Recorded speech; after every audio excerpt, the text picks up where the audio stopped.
Hi, my name is Jay Abalafian. I'm the founder of Lion Financial Planning. Today, I want to walk you through the analysis in the spreadsheet that I have used to look at the trade-off of whether you should make a contribution to a traditional or a Roth retirement account. Please go ahead and read the article first. It's going to be useful in terms of the understanding of what we go through here in the video. So it turns out that the decision of whether to contribute to a Roth versus a traditional account depends a lot on what you think your income tax rate in retirement is going to be. In fact, conventional wisdom says it's really simple. Compare your current income tax rate to your post-retirement income tax rate and choose the Roth account if you believe that your income tax rate in retirement is going to be higher than your current income tax rate. Otherwise, choose the traditional account.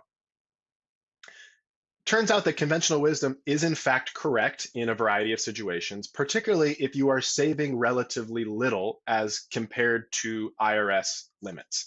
So for example, if I'm under 50 and I can say contribute up to about $20,500 in the year 2022 to my 401k, if I'm saving less than that, or up to that amount, then conventional wisdom is correct. I should just compare my current income tax rate to my expected income tax rate in retirement and contribute accordingly.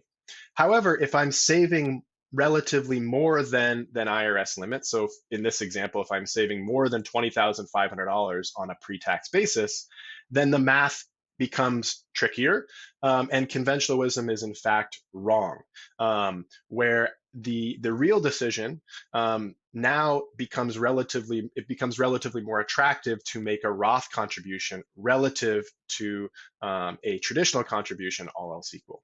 So let's go ahead and take a look at the spreadsheet here. You'll see that most of the action here is happening on the decision rule tab. This is where all of the inputs into the model you are manually putting in here.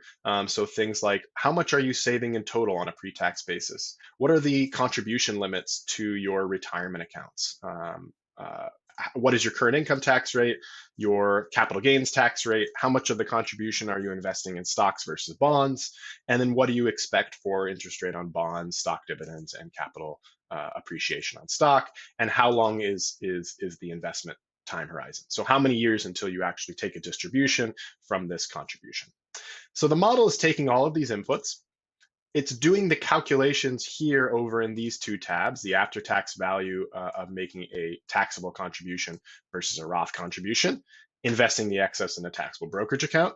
So that calculation is happening here. And then the brokerage tab is doing all of the calculations of tracking the balance and, most importantly, the taxation of all of the investments in the taxable brokerage account. Okay, so you don't need to enter anything into these. That's just kind of looking under the hood. The model takes the inputs that you give it, does the calculations, and spits out these outputs. Primarily, the main output of the model, as you'll see from the article, is the so-called decision rule. Okay, this is the break-even tax rate, where if your post-retirement tax rate is equal to or greater than this rate, you should contribute to a Roth. Otherwise, you should contribute to a traditional account. Okay, so let's look at an example where I'm contributing, say, $10,000, really anything less than $20,500. So if I'm contributing anything less than what the IRS pre-tax limits are on my retirement account contributions, the math is really simple and conventional wisdom is in fact correct. I should contribute to a Roth account if my post-retirement tax rate is going to be greater than or equal to what it is currently. So if it's 30%, and I think that my post-retirement tax rate is going to be at least 30%, then I contribute to a Roth. If it's going to be less than 30%, I contribute to a traditional. And that's true kind of as I change the income tax rate. So if my current rate is 40%, right, that decision rule is exactly what conventional wisdom would suggest. And that's true all the way up till saving right up to those pre-tax IRS limits. Now, the whole reason of having the spreadsheet is to look at the situation of, well, hey, what if you're actually saving more on a pre-tax basis relative to IRS contribution limits? So once the dollars in this example get bigger than $20,500, let's say I'm saving $30,000 on a pre-tax basis across all of my accounts.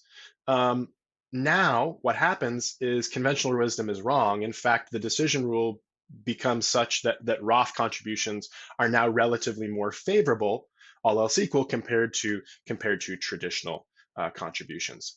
This figure over here is just tracking the after-tax value of making the traditional contribution versus the after-tax value of making the Roth contribution, and investing any excess in a taxable brokerage account.